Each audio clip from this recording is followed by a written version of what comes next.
सदस्यों को सीएमडी आशीष सिसोदिया का नमस्कार।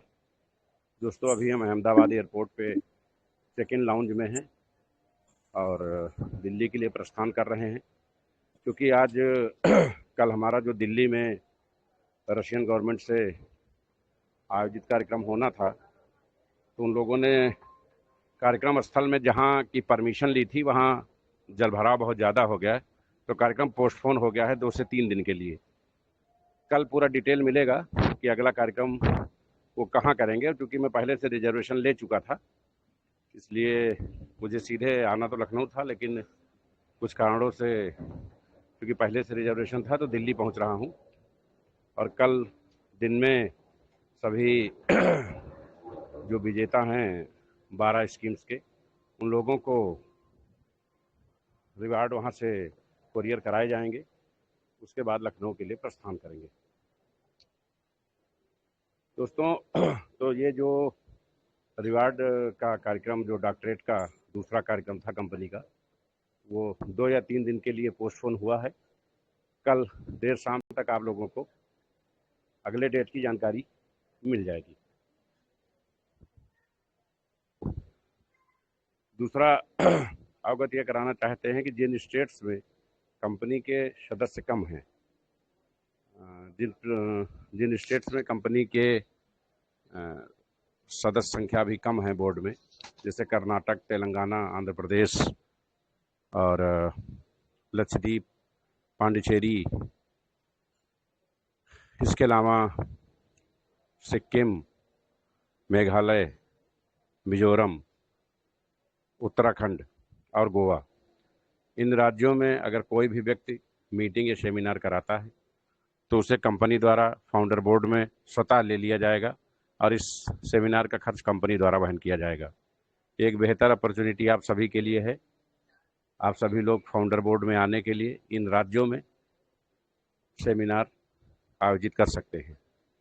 दूसरा, जो कंपनी ने आलपुर टॉपअप की स्कीम दी थी, बहुत सारे लोगों की कल लिमिट ख़त्म हो गई थी। लोगों ने आज पैसे भेजे हैं। संडे होने के कारण कुछ लोगों का ऑपरेशन नहीं हो पाया है, तो इसलिए लोगों को आदेशित किया जाता है कि जिनके भी पेमेंट्स पेंडिंग रह गए हैं वो कृपया पेमेंट भिजवा दें। हमारे नेपाल वासी भाइयों को विशेष असुविधा हुई, क्योंकि वहाँ शनिवार को साप्ताहिक बंदी होती है और रविवार को, इस बार रविवार को जो अपने यहाँ 1 अप्रैल को होता है वार्षिक लेखाबंदी, वो थी। तो इस वजह से बहुत सारे लोग नेपाल में वंचित रह गए हैं। तो नेपाल, हमारे अपने जो नेपाली भाई हैं, उनके लिए कल और परसों 2 दिन का समय आज रात 12 बजे से लागू होगा। उन्हें 2 दिन 2 रात का समय 17 और 18 तारीख का दिया जा रहा है। और नेपाल में आईएनआर के काम पे प्रतिबंध लगा दिया गया है। वहाँ यूएसडीटी में ही कारोबार होगा और भारत में भी सारा कारोबार यूएसडीटी में 20 तारीख से शुरू होगा। भारत में कंपनी रुपए का लेन देन नहीं करेगी। आपको यूएसडीटी से आईडी लगानी होगी और यूएसडीटी से ही विड्रॉल लेना होगा। विड्रॉल के संबंध में कंपनी केवाईसी करने जा रही है। कंपनी के सामने एक बड़ी असुविधा ये हो रही है कि जब हम विड्रॉल खोलते हैं तो लोगों को मालूम है कि जब हमने सॉफ्टवेयर चेंज करके नई शिफ्टिंग की थी, तो जो 17,000 आईडी सॉफ्टवेयर पर शिफ्ट होनी थी, उसमें हमारे महान लीडरों ने मुश्किल से 2 से 3,000 आईडी लीडरों की लगाई, शेष अपनी लगा ली। अब एक एक आदमी की 1700, 1400, 300 आईडी है। और शुरुआती सिस्टम में टॉप 100 में से लगभग 80% लोग कंपनी के साथ नहीं रहे, क्योंकि उन्हें ये विश्वास नहीं था कि कंपनी इस लेवल पर चली जाएगी। तो कुछ लोग 17,000, कुछ 15,000, कुछ 4800, कुछ 3500, इस तरीके से कंपनी के डॉलर जो उनके पास रखे जाते थे, शुरुआत में कंपनी सपोर्ट करने के लिए लोगों को डॉलर देती थी, तो वो लोग वो डॉलर लेके भी भाग गए। यहाँ तक कि कंपनी का लैपटॉप और कैमरा तक लेके चले गए। बाद में जब चीज़ों को व्यवस्थित किया गया तो उन लोगों ने मार्केट में उन डॉलर्स को बेच के आईडी लगाई और वापस कंपनी में नहीं आए। तो ये जो लगभग 45,000 आईडी हैं, जो उन लोगों ने कंपनी के पैसे से, कंपनी के डॉलर बेच करके कंपनी में पैसा भी नहीं जमा किया, आईडी लगा दी। अब वही सारी डॉलर बार बार आलपूल में आती हैं और वही लोग जैसे ही विड्रॉल खुलता है तो सबसे पहले वो विड्रॉल के लिए प्रकट हो जाते हैं। इसलिए चूंकि वो उनका फंड कंपनी में आया नहीं और उनकी आईडी जनरेट है, तो उनके ऑटो पुल भी शुरू में लगे थे तो बड़े डेवलप हो गए। तो वो लोग जब विड्रॉल लगातार कई एक्सचेंज, चूँकि एक एड्रेस पे एक ही विड्रॉल आप लगा सकते हैं। और लगभग 450 एक्सचेंज है, तो लोगों ने कई एक्सचेंजों पे अकाउंट बना लिए हैं। तो इस असुविधा से हम अपने लोगों को विड्रॉल नहीं दे पाते हैं। हमारे काम करने वालों के अगर 500 विड्रॉल आते हैं तो उनके 5000 आते हैं। अगर हम उनको विड्रॉल देते हैं तो कंपनी दिवालिया हो जाएगी, और विड्रॉल नहीं देते तो हमारे अपने लोगों को विड्रॉल का कोई लाभ नहीं मिलता है। इसलिए कंपनी केवाईसी शुरू करने जा रही है। कल की टेलीग्राम मीटिंग में केवाईसी की क्या प्रक्रिया होगी वो आपको बता दी जाएगी। केवाईसी में हम आधार, पैन और वो स्टेटमेंट आपसे मांगेंगे, जितनी आईडी है उसका फंड आपने कंपनी में कहाँ जमा किया है, खाते में कंपनी जमा किया है या एमडी के खाते में जमा किया है या किसी एम्प्लॉई के खाते में जमा किया है या अपने लीडर से डॉलर लिया है, उसका स्टेटमेंट आपसे मांगा जाएगा। जो लोग ये स्टेटमेंट देने में सफल होंगे उनकी केवाईसी अपडेट कर दी जाएगी। केवाईसी अपग्रेडेशन के बाद कंपनी ऑल पूल विड्रॉल खोल देगी, क्योंकि हमें क्रिप्टो लॉन्चिंग के पहले सारे विड्रॉल खोलने हैं। और क्राउड फंडिंग की कंपनी को अब वो समय चला गया जब पर्लवाइन बिना विड्रॉल के चल रही थी। अब कंपटीशन का दौर है, अब बिना विड्रॉल के कंपनी चलाई नहीं जा सकती है। तो हम चाहते हैं कि जो ये 40 से 45 हज़ार अराजक तत्वों की आईडी है, इनको सिस्टम से हटा दिया जाए, और जो हमारे कार्य करने वाले समर्पित संजय पावर्स परिवार के लोग हैं, इनके लिए 24 घंटा विड्रॉल खोल दिया जाए। तो सिर्फ असुविधा चंद समय की है।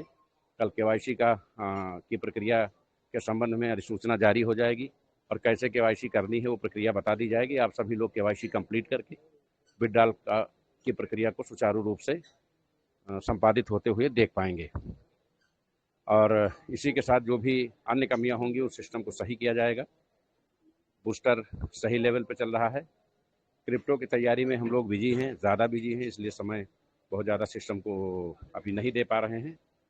भारत के लोगों ने बढ़ चढ़ के ऑल पूल टॉपअप में हिस्सा लिया है, लेकिन हमारे बहुत से जिम्मेदार लीडर, शायद ट्रस्ट का अभाव रहा हो या धन का अभाव रहा हो या अन्य कोई कारण रहा हो, उनसे विशेष अनुरोध है कि ये चूँकि कंपनी की आखिरी स्कीम है, हम लोग क्राउड फंडिंग सेक्टर से क्रिप्टो की तरफ आ रहे हैं, तो इसमें दोबारा कोई स्कीम दे पाना संभव नहीं होगा।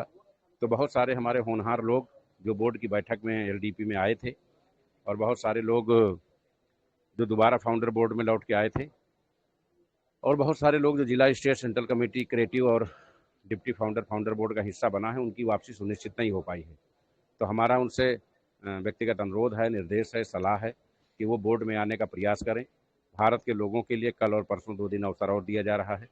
आप सभी लोग किसी भी कीमत पर, किसी भी परिस्थिति में अपनी वापसी सुनिश्चित करें। ऐसा ना हो पाने की दशा में जब कंपनी केवाईसी शुरू कर देगी, केवाईसी के बाद इस स्कीम को केवाईसी शुरू करने से पहले बंद करना पड़ेगा, और केवाईसी की एक अवधि होगी। उस अवधि के बाद अगर कोई आईडी केवाईसी में आती है तो उसको कतई लिया नहीं जाएगा। वो आईडी से आप अपग्रेडेशन कर सकेंगे और आईडी भी लगा सकेंगे, लेकिन उस आईडी से विड्रॉल नहीं कर पाएंगे। और अगर किसी ने ये बताया, क्योंकि केवाईसी कम से कम 10 से 15 दिन लगातार चलेगी, उस दौरान अगर किसी ने अपने आईडी की केवाईसी नहीं कराई और वो कहा कि सर हमको नहीं मालूम हुआ, छूट गया है, तो ये कतई माना नहीं जाएगा। उस व्यक्ति को आजीवन उस आईडी से अपग्रेडेशन और आईडी ही लगानी पड़ेगी, उसको विड्रॉल में नहीं लिया जाएगा। तो ये ये सारी सूचनाएं हैं, और जो लोग छूट गए हैं वो अपने पूरी ताकत और शिद्दत के साथ कंपनी के साथ खड़े हों, और हर हाल में all pool 50% all pool top up का फ़ायदा आज रात 12 बजे से परसों रात 12 बजे तक ये स्कीम 2 दिन के लिए एक्सटेंड की जा रही है। लोगों का विशेष अनुरोध है, बहुत सारे लोगों की चेकें क्लियर नहीं हो पाई, बहुत सारे लोगों के आधे पेमेंट आए थे, कुछ लोगों के पास अन्य अभाव थे, क्योंकि सैटरडे संडे का जो शेड्यूल होता है वो बैंकिंग के लिए बहुत बेटर नहीं माना जाता है। तो ये मौका उनको दिया जा रहा है, और जो भी लोग कहीं भी हैं, इस मीटिंग में हैं, सुन रहे हैं, किसी बोर्ड का हिस्सा हैं, नहीं हैं, लेकिन वो इस योजना से ज़रूर जुड़ें। इस योजना को जुड़ करके अपने भविष्य को, अपने करियर को बेहतर बनाएं। एक विशेष बात के लिए सभी माननीय सदस्यों को, यहाँ उपस्थित परिवार के सभी लोगों को बहुत बहुत बधाई। कंपनी ने कल रात में अपना 203 करोड़ का कारोबार क्रॉस कर लिया है। 200 करोड़ का कारोबार क्रॉस करने पर आप सभी सदस्यों को बहुत बहुत बधाई, बहुत बहुत शुभकामनाएं। और आप सभी लोग इन स्कीम्स का लाभ उठाएं, केवाईसी अपडेट कराएं, ताकि कंपनी को सुचारू ढंग से, व्यवस्थित तरीके से लाइफ टाइम चलाया जा सके। आप सभी का बहुत बहुत आभार, धन्यवाद। जय हिंद, जय Sanjay power. Thank you so much.